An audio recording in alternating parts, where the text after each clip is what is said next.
And welcome back to Whiskey Politics. I'm Dave Sussman, your host and purveyor at whiskeypolitics.net. You can find us at America's Voice Television Network. You can subscribe to our YouTube channel. Don't forget to hit that notification button. And of course, our audio podcast series at ricochet.com, the Ricochet Audio Network, which you can also hear on iTunes, Stitcher, and Google Play. And a nice little recommendation on iTunes can always help others find us. Every time we do a show, I always open it up by saying there's not a lot going on in the world. It just seems like the news is never stopping. Well, 2 nights ago, our guest and I hung out at a great party. Katie Hopkins from England, as everybody knows. You're on Rebel, you're all over the map as far as media goes, and some people have called you controversial. I don't understand why. But what did you think of the election night party on Tuesday? Well, it was a great party. It's a funny thing. I came to California for the midterms because I think California is fascinating, for one. 2, I went to join Omar Navarro, who was standing against Maxine Waters. And Yes. Of course, that's a pretty unbeatable race to be in. It's a tough battleground to be part of. But I wanted to show him that even if we don't necessarily think we're going to win a race, unless we don't think we're going to win a particular fight to be elected, we still can have passion and enthusiasm and energy. So I went to join him just on that last few days to kind of give a bit of an uplift to his campaign. But it was really fun to get to the party, to watch the election results being called out, and to be with a group of conservatives in California who, rightly or wrongly, probably wrongly, can't really disclose their true beliefs, not in public for certain, because they will lose their jobs, they will lose their income, and so they have to be a kind of secret conservative network, and that's a peculiar thing. You're referring mostly to the Hollywood insiders, the workers, the worker bees, if you will. They're behind the cameras, they hold the microphones, they do the post-editing, and you're right, they can't come out. You're from England, you travel all over the world though. Is there a similar type of, let's call it, a dark party where people just can't come out in England as well? Yeah, absolutely. I have all the time emails, especially from young people actually, and that's, really, I find it really painful that we have this whole generation of young people. My largest audience when I was on talk radio were the kind of 18 to 30-year-olds, because they're the ones really who don't have a space at all. When you're a kind of old, gnarly 40-year-old, you can get to a point where you're going to say what you think because, quite frankly, I'm old enough and ugly enough not to care too much what you think or what you might say or whatever. Right. But when you're young, you need to fit in. You've been brought up in an age where fitting in and conforming was kind of everything. It's very different to the kind of era we were brought up in, where punk or alternative was cool. So needing to conform, needing to fit in, and now there's a whole generation out there who know they don't have a voice, who can see that blatantly the progressives are suffering from a kind of collective madness and then have no way of speaking out. And we in the UK, just as yet, we have not connected those young people. There is no channel for those young people, and so they email me quietly asking me not to repeat their name or their email, but just to have someone to speak to that they know is speaking the kind of things they think need to be said. In the United States, we have Turning Point USA, Yes. Charlie Kirk and Candace Owens. Of course. I know you know them. We have Campus Reform. We have a lot of other small startups. We've got the folks over like Steven Crowder. He's trying to appeal to the youth. Who in Europe, especially in England right now, is doing the same? We don't have that at all. We don't have that. I go from here to Texas with Turning Point to speak on campus in Austin, and I'm really grateful for that opportunity. We don't have that in the UK. University campuses there's no way somebody like myself, apart from Oxford and Cambridge, who were staunch kind of bastions of we will keep this platform open, every other university is closed down to somebody like myself, or even if you were much more moderate than me, it's closed down because there is only one accepted way of thinking. We don't have that. We have a couple of maybe YouTubers. Maybe Count Dankula was known because he was the guy that had the pug that did the Nazi salute. There's a few. I think I remember He got seeing prosecuted because his dog did a Nazi salute. Ugh. Yeah. So there's a few kind of characters that maybe appeal to young people, but they don't have a platform. They don't have a way of engaging in good debate that Charlie and Candice and Turning Point, happily engage young people with. You're doing some of that. I mean, you've been on YouTube for as long as I've known about YouTube. You can find a lot of good stuff going back years as well, and you're still doing recent stuff as well. So you're doing that when you're speaking, and I saw a recent one that you were speaking to some folks. I mean, this must have been a couple of weeks ago, because you said that you were going to come and come to an election party and try to see what happens to Mad Maxine Waters. Anyway. What do people think of, do they know about Maxine Waters or the crazies that we have here? No, British people don't. British people have this kind of one cutout view of what America is. Okay. And it's sort of like this one huge country, and they imagine that's America. And then what they don't see is all the dynamics within it, the kind of craziness of New York, the craziness of California, the pockets of conservatives within California, the madness of electing Maxine Waters, who presides over a place that's falling apart at the seams. But Brits don't really get that. They're not part of it. They don't see it so much, in my view. But you have a lot of similarities, right? Because as I mentioned to you, I'm originally from England. I got family all throughout, most of them the suburbs of London, but I got some family in the country north as well. You've got some very considerable conservative pockets, and I want to get into Brexit and what's going on right now. It's certainly in the news, but what we have here in the United States, you refer to the coasts. Okay, and you got Maxine Waters, and you got Nancy Pelosi on the West Coast, and you've got the crazies on the East Coast as well, Charlie Schumer and all these guys. We just nominated Alexandria Ocasio-Cortez, a devout socialist who has no idea how to pay for anything. She's got the IQ of a radish, but she was elected. She is bonkers, that girl. We have some people, they say that a third of our population has an IQ under 75, and that is the sort of IQ where you have to kind of be introduced to your own reflection in the mirror, or maybe be taught how to use Velcro. You have Velcro here, or be taught how to tie a shoelace. She has that level of IQ. I've seen her debate the Israeli-Palestinian kind of issue, and she just had no clue. And you could see when she got elected, it was almost like she was a pageant winner. I won? What did I win? Yeah. It's like she doesn't know what she's won. Yeah. Like she's waiting to find out how much the check's going to be. Well, this is a terrific segue, because this is one of the questions for you. You're wearing an I Love Israel t-shirt, right? Yes. Big proponent of Israel, big advocate of Israel. I need to get it out now. Many conservatives in the United States and in England. We're seeing in England right now this level of anti-Zionism. It's anti-Semitism led by Jeremy Corbyn and many in the party. You're seeing the left here in the United States as well, that I think a number I just read today, something like in the year 2000, 40% of Democrats supported Israel over Palestine. It's now down to teens. What's happening with the left, not just here, but around the world in regards to Israel and anti-Semitism? It's such a craziness. The left, the accepted thinking is Israel is wrong. Israel equals wrong. And we even had, they weren't official posters or flyers, but on our bus stops in the UK, we had Israel is a racist endeavour. And those posters were up for a full day around the city of London. And at the same time, Labour was rejecting the official definition of anti-Semitism. It wouldn't accept the official accepted definition. It was still arguing the toss over it. And I think when you have a political leadership who want to argue about what the definition of anti-Semitism is, you know where they're headed. And Labour, the left, are very much in bed with Islam and the Muslim population, because that's the fastest growing population. And as a result, for us in the UK, my Jewish friends are either leaving, have left, are looking to get out. Certainly in Germany, my Jewish friends are already on their way out of there, which is one of those horrible moments that history starts repeating itself.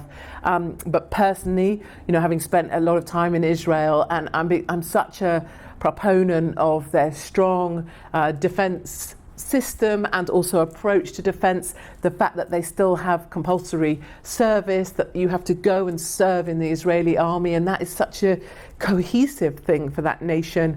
The fact that they build a wall around Israel to protect it. They don't just build it 20 meters above the ground, they build it 20 meters below the ground as well. And if you attack us, if you attack Israel, we're going to destroy your house and we're going to destroy the house of your mother and father. I love their all-out policy. It's very clear. It's just retaliation for when rockets and stab attacks happen. I think Israel has got it right, and I think the flight of Jews from Europe is utterly shaming on all of us. So we're seeing a lot of this concern coming from the left. And when I say concern, I'm concerned about what I'm seeing coming from the left, especially here in the United States, and I know we're seeing that in Europe as well. Yet there seems to be some projection from the left that the anti-Semitism is all coming from the right. Now, you have your crazy left, ultra-left, and you have your crazy ultra-rights. Okay, you have your extremes. But is that what you're hearing in England right now? That it's the conservatives that are the racist and the anti-Semites and all of this? It sort of nonsense? splits now. Much more for the mainstream. Sort of the lazy approach is left. Labour is anti-Semite. Right equals Islamophobic. They've really divided it like that. So they've really tried. I mean, I get called anti-Semitic all the time, and I couldn't be. I've been warned by our state regulator for broadcast for my views on Israel. I've been warned that my views are not acceptable because I'm too pro-Israel. So I don't see how I'm an anti-Semite. But certainly they sort of lump it in as right-wing Islamophobic, left-wing anti-Semitic. But I think what really upsets me as well, and one thing no one will talk about, and no one's allowed to talk about, is the progressives within the Jewish community, because many of the rabbis are actually huge proponents of migration into Europe. You know, they are supporters, many of the rabbis, of the boats across the Med, and I find that very challenging, because I think bringing over large number of Muslim population, when those individuals are the aggressors of my Jewish friends, I find that's a conflict that I never understand and never will understand. It's a long discussion, and I'd like to get back into it after our break here, because I've certainly got my views on this as well. But one of the things that I'm finding to be extremely comparable in what you're experiencing, what we're seeing here in the United States right now, is this migration flow. And you've got states like California that are sanctuary states, and they are trying to minimize caravans coming up from Central America. You've got multicultural approaches in London, especially in London, but throughout England and throughout Europe, that have said, look, open borders. It's having an effect, though, and I want to get into that right after the break. And welcome back. Dave Sussman here, Whiskey Politics, and I'm delighted to be sitting with Katie Hopkins. Katie, we were just talking briefly about multiculturalism and the impact of immigration, not just in the United States, but also in Europe as well. We're starting to see a little bit of a backlash, right? Merkel, she's no longer going to be around. Yeah, and first up, there's for me, there's no such thing as multiculturalism. It's a word that was kind of made up. It was produced in the 1990s. It became a sort of panacea for the progressives to say, well, we're multicultural, so aren't we great? And no, we're not. In the UK, we are simply ghettos of opposite and distinct cultures, many of whom can't stand each other. And that's something I found. I spent some time in the migrant camp at Calais. It was called the Jungle. That's northern France. Yeah, and those people were trying to come to the UK, so they were there in a sort of holding pattern, trying to get on the trucks. And I was really naive, because I did that whole thing about, migrants, they're here, new start, fresh life, want to get to the UK, maybe there's some interesting stories, real people. And what I found was that the Afghans didn't speak to the Somalis, who still hated the Eritreans, all in pockets, very tribal. Even in that one small migrant camp, and that's the UK as well. Tribal zones, completely separate, often hating each other, often still at war. So that's where the multiculturalism bit doesn't happen. But Merkel, to your point, I was just out in Bavaria for the first of the elections, which were going to be the sort of template for what was going to happen, and her party took a battering, and now she's stepped down, or is going to step down as leader, and that's a sort of a triumph for someone like myself, and yet she's left a real, like any of your hurricanes or storms you have here, she has left a trail of utter devastation in her path. What are some of the problems that Germany and I know we've seen in France and parts of England has been facing because of this open migration? Yeah, I think just specific examples, because otherwise we can be accused of many things. But in Chemnitz, a place in Germany, so many of our, German daughters raped, attacked. We just had in Freiburg, another German town, there was a girl raped by 8 men. She came out from a disco, but she was held down, raped by 8 men. There's a migrant hub nearby. And many of these towns where Merkel has placed these migrant hubs or migrant centres, of course, the young girls of the town get picked off, raped and murdered. And then whenever the good people of Germany try to protest, or they stand with it's very dignified that the protest I've seen, they stand with the picture of the child that was killed or raped. Mm-hmm. And the mainstream will very quickly say, oh, it's the far right. This is the far right protesting.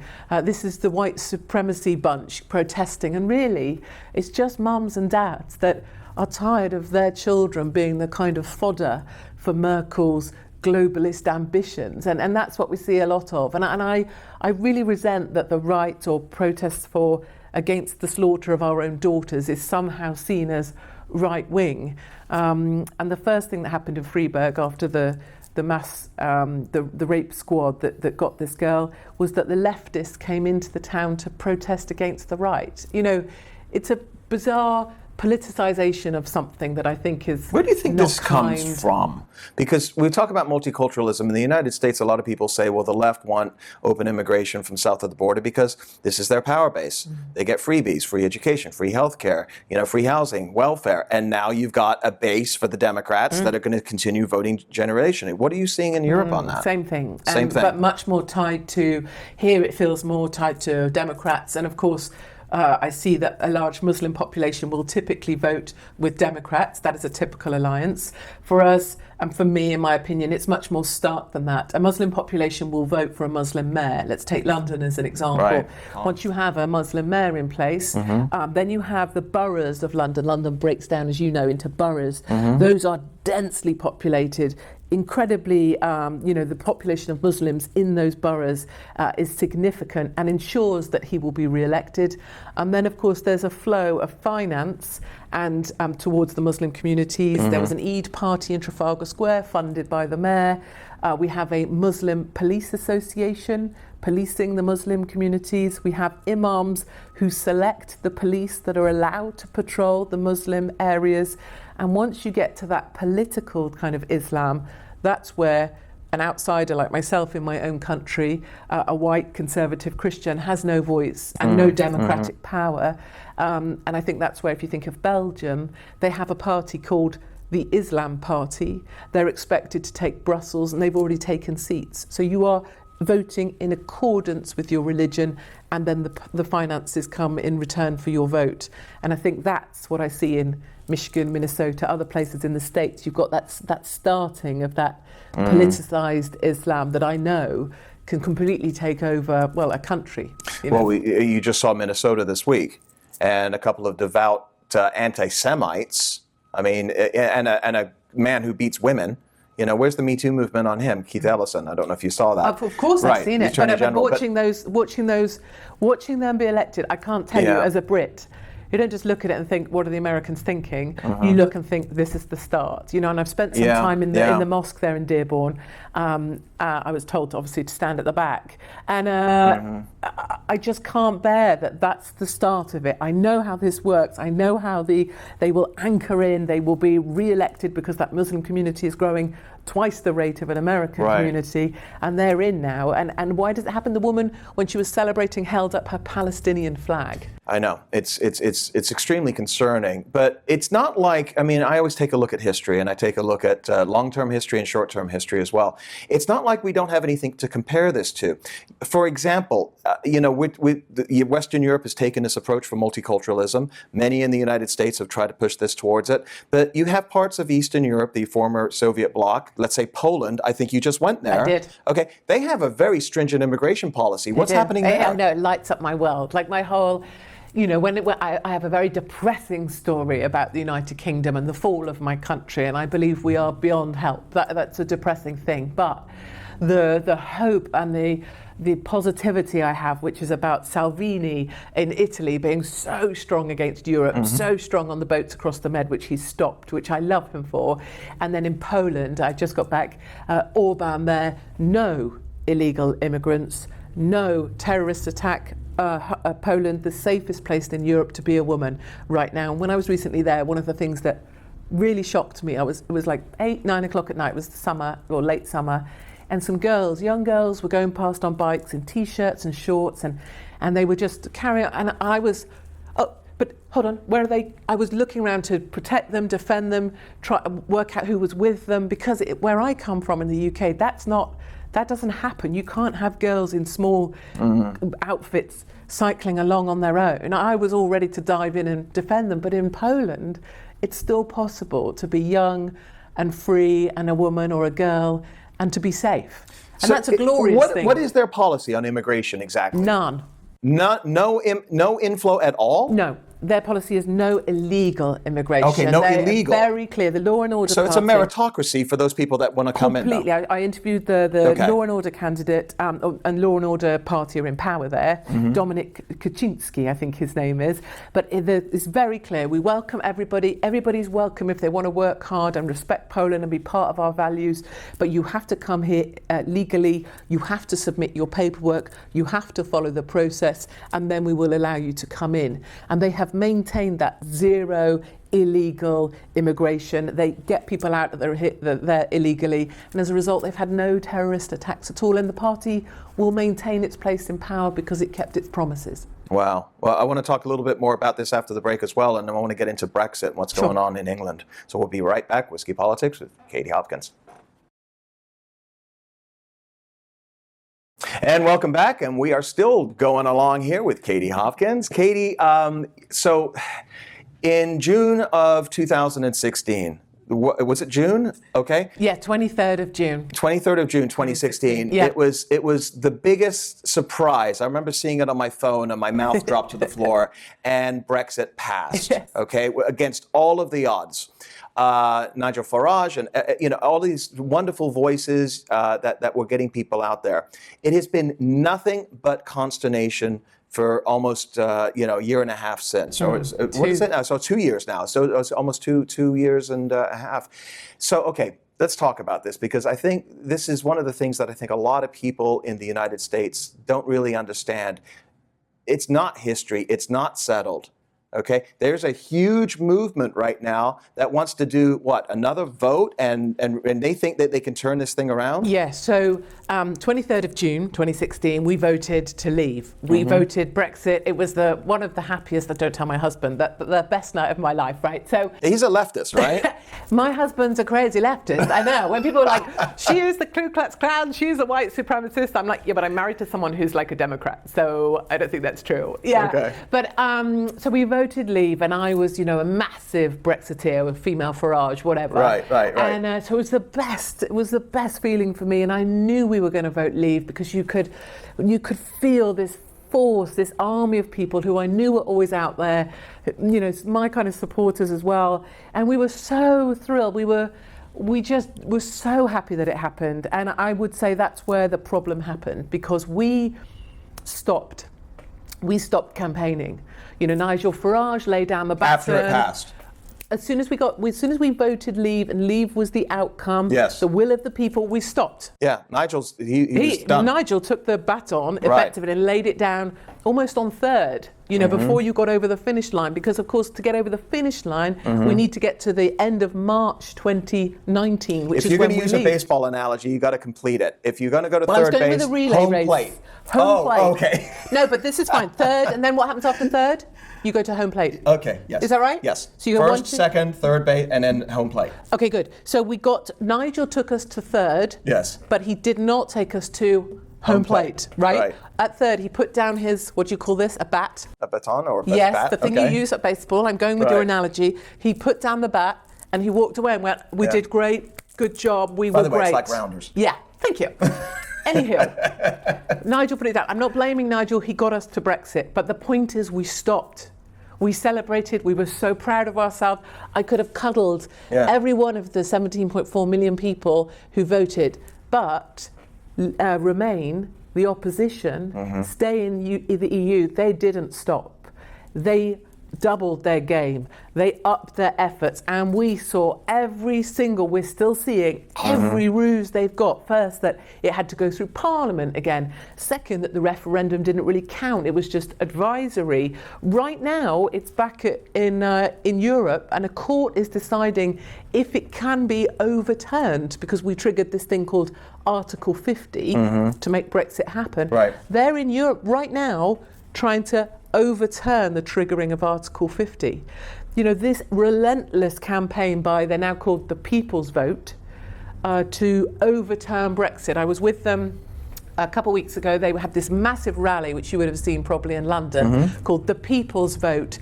And it was huge. 700,000, they say. Turned out. I went in a wig and a hat with all my EU stickers on, dressed as a mad Remainer, so I didn't get beaten up.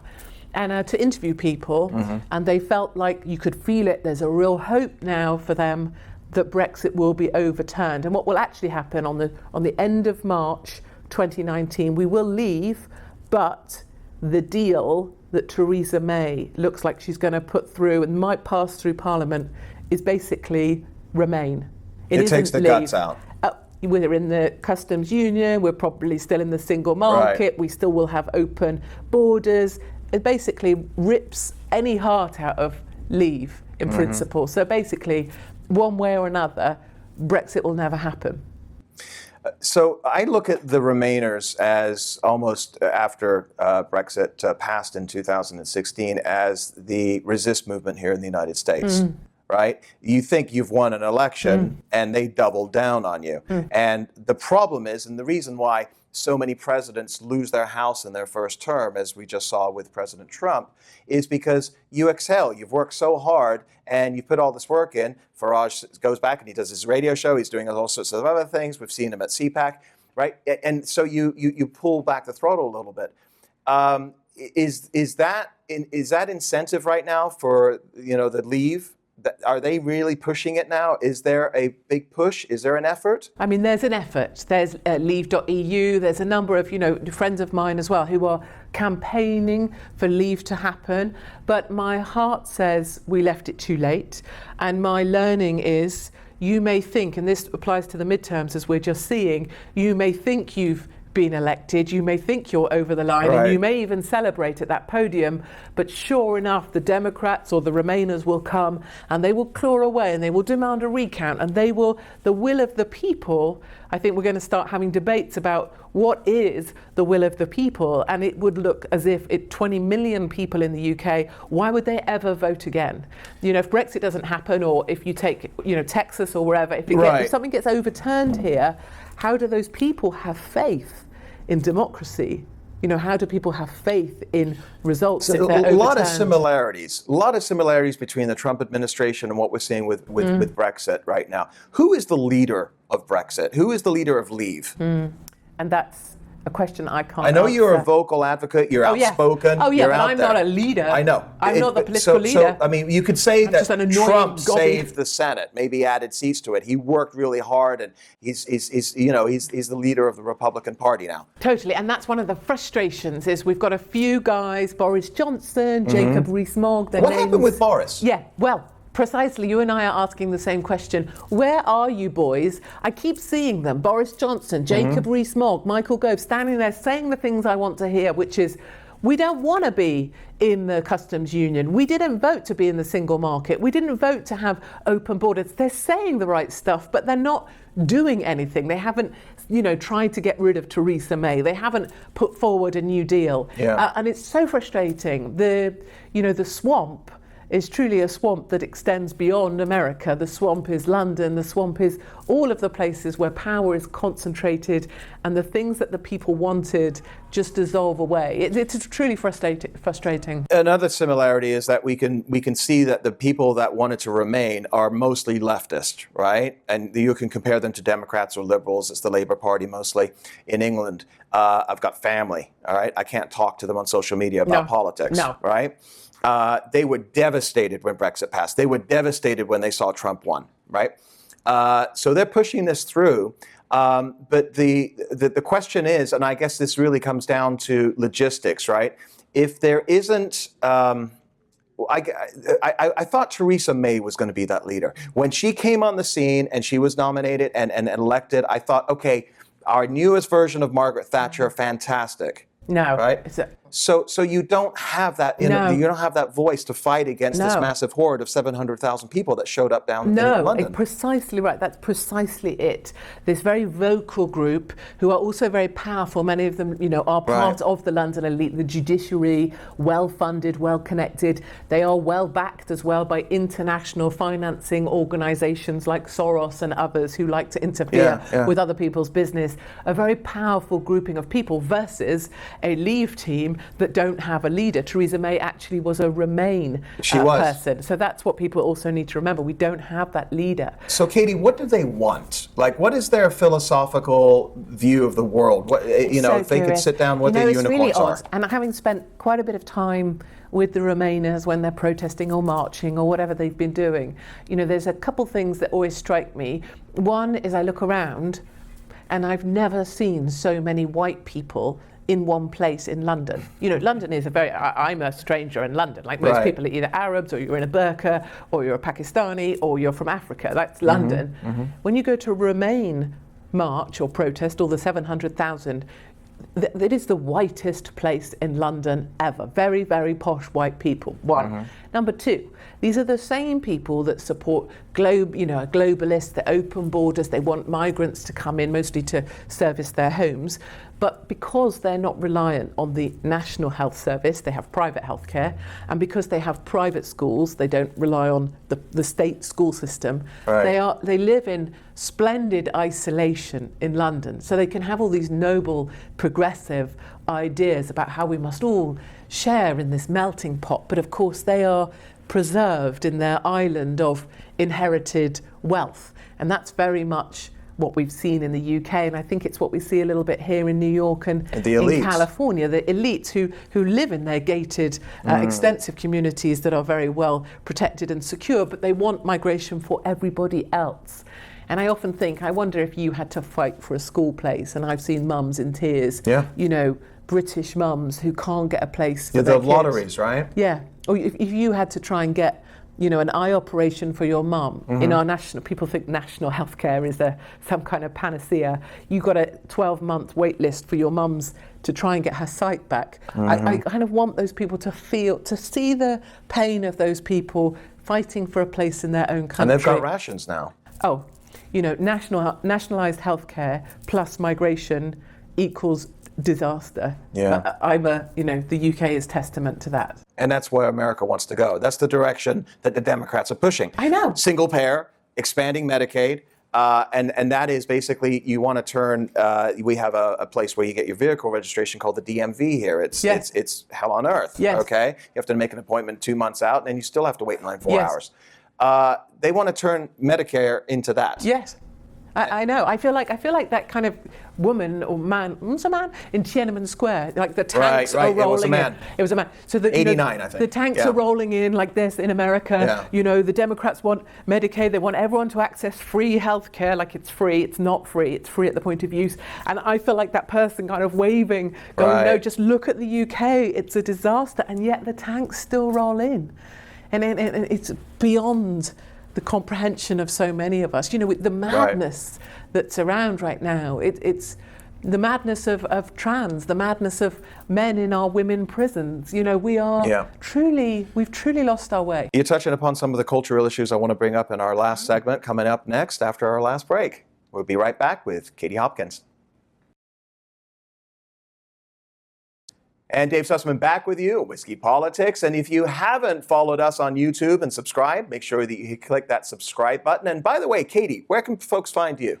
So one of the best places to find me is actually on Twitter at capital K, capital T, Hopkins, KT Hopkins. Okay. It's a useful we'll have place. That link. Yeah, and then hopkinsworld.com. People can find me there. All of my stuff from all of my visits around the world is up on there as well. Terrific. We finished the last segment. We were just leading into culture. And one of the quotes that I read recently that you stated was that you have never been more disappointed in women. what did that refer Yeah, to? Western women, never more disappointing. You know, their ability to pick and choose matters, and whether they matter or not depends on kind of country lines and religious affiliation. So, you know, there's women in Iran taking off their burqa, taking off their headdress, you know, having the bravery to stand in the street with their hair out when they know they're going to be imprisoned, beaten. Many don't ever make it out again. And yet women here in women in Western Europe are fighting for the rights of Muslim women to cover up, because that makes them beautiful. And, you know, they choose that side of the debate. And then the same in Western Europe, in Germany and Sweden, many of the places where the rape of white Western women has gone off the charts because migrants are, targeting our young girls. Western feminists won't talk about that, because when it comes to a choice between supporting women and our daughters or supporting Islam and the right of migrants to be here, they will choose the globalist agenda every time. And I find that to be nauseating in the extreme, that they will sacrifice our own daughters on this kind of altar of worshipping all that is migration and globalism and the globalist agenda, and I find that to be very disingenuous. So there's if you had some sort of a pyramid or an upside down pyramid where, you know, the priorities on top, okay? If you, as a feminist in Western culture, America, England, France, wherever it may be, as a feminist, you prioritize multiculturalism, intersectionality, and open migration over even the rights of women. Right, and so we've got to this bizarre point, and it's almost where, you know, you hope that the lizard is going to eat itself. It does a circle so quickly it ends up eating its own tail. Yeah. And the example I like to give for that is the trans agenda, you know, which I think is madness, that you can just decide, oh, today I'm a guy. I mean, I look quite male, but today I'm a guy. And so we have this situation now where trans women are allowed to enter sports competitions. We just had the international track cycling competition won by a trans woman, you know, on the podium there in first place. There's this enormous, clearly male, now a female. And of course, women now will not be able to win in their own events. So feminists campaign for equal rights for women. Well, what equal rights for women when we're now competing against biologically born males? You know, the thing is eating itself up. Now, when you talk about these issues, you take a lot of incoming. You are considered, in many circles, the most hated woman in England. It's been quoted. The biggest bitch in Britain. You're taking a lot of incoming because a lot of what you're saying is considered sexist or transphobic, misogynist, whatever it may be, homophobic, whatever it may be. Massively. You're not talking about limiting rights of individuals. No. So let's be specific here. Yeah, so these are my views. I consider it to be an insanity that you can decide what gender you are. There are two biological sexes, and I think that is true for your gender as well. You're either male or female. Okay. I don't think you can decide one day to be one or the other, and that is my personal opinion. Now, I don't mind if you want to tell me right now that you're called Deirdre, and today you want to be a woman. I don't mind at all. Brilliant, go you. I will even tell you that your shoes look great or your makeup looks fabulous, Deirdre. I really will. I've been working on them, thank you. Yeah. I will. But what I'm asking is that you don't demand that I buy into your way of thinking. And that's the problem with the progressive agenda and with the trans kind of activists, is they demand that I accept that if you chop the legs off a cat, it becomes a slug. Analogy. If you chop something off someone, they don't change who they are. That's my view. And all I'm asking is that I fully respect that you're now Deirdre, but please don't ask me to buy into that. Okay. As far as the cultural implications of everything that you're talking about here, I see, and this is something I think is universal around the world, that if you have a stance such as you have, you're automatically branded as an ist, whatever that may be, and the conversation is over. You can't have a dialogue anymore with a lot of people. No, and that's even on our own side, you know, and I'm not trying to put you on my side, I don't mean our side, I mean on our own team. I find a lot of people will come up to me and say, oh, Katie, well, I don't agree with everything you say, but I think you're great, or whatever, you know, whatever. But I kind of caution against that. Don't come up to me and say, I don't agree with everything you say, but I never asked you to agree with everything I said. I didn't even ask you to agree with anything I said. I just have my views, and I'm so happy if your views are diametrically opposed to mine, because that's a skill we've lost. We've created a society where agreement is the precursor to discussion.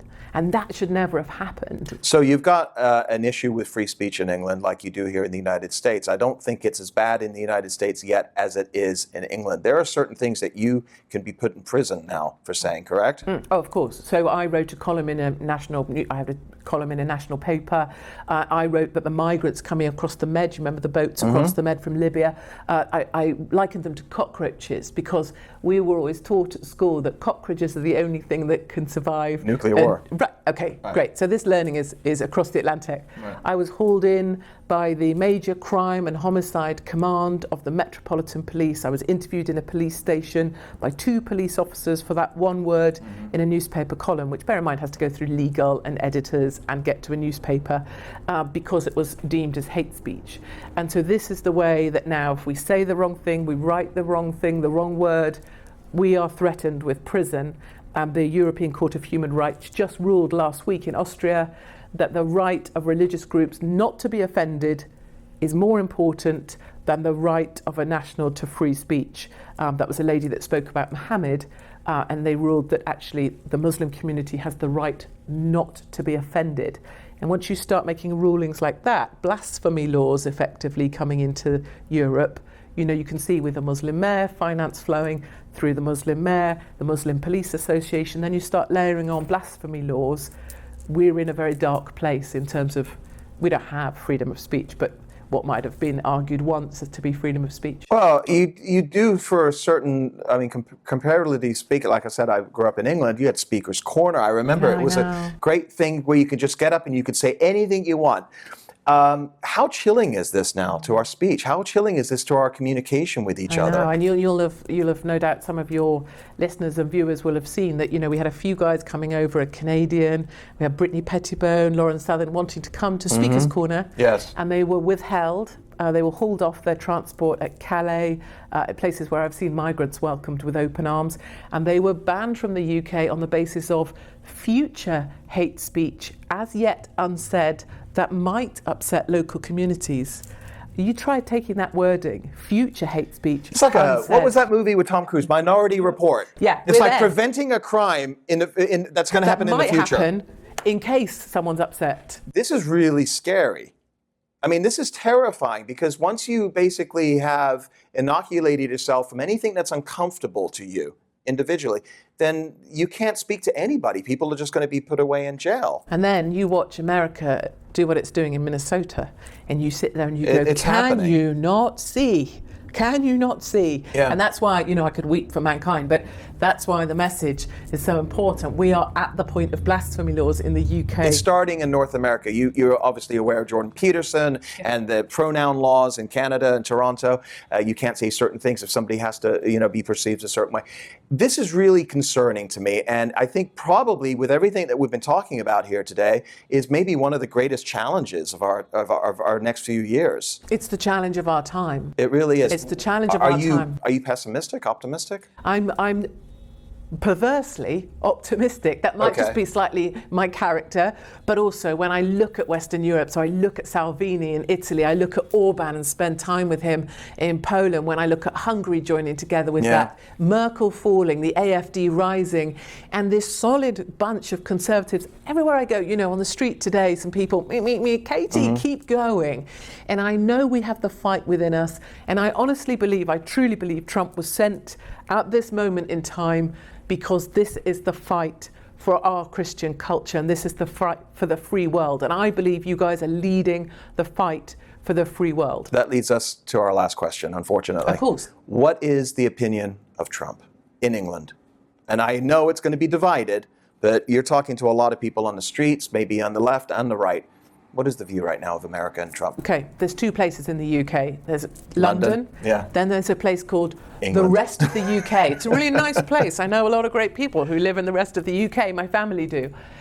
London, Trump is ridiculous, Trump is an idiot, Trump will be impeached. You know, if you can try and think of anything, the worst thing you could say, that's and they'll willingly float a balloon above the Houses of Parliament mocking Trump. You know, that's the sort of mentality.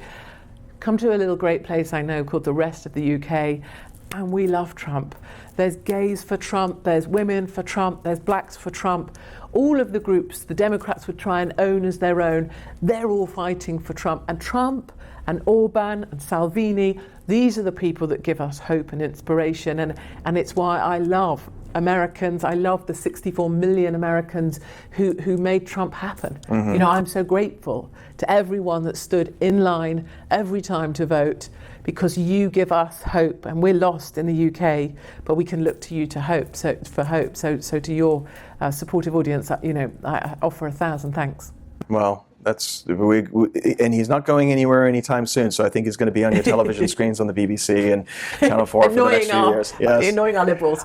Again, where can folks find you? So people can find me on Twitter, at capital K, capital T Hopkins, or at hopkinsworld.com. Okay, and that's where all of your YouTube videos, and you've got a lot of them, right? Yeah, or just Google my name and then choose the good bits. Yeah.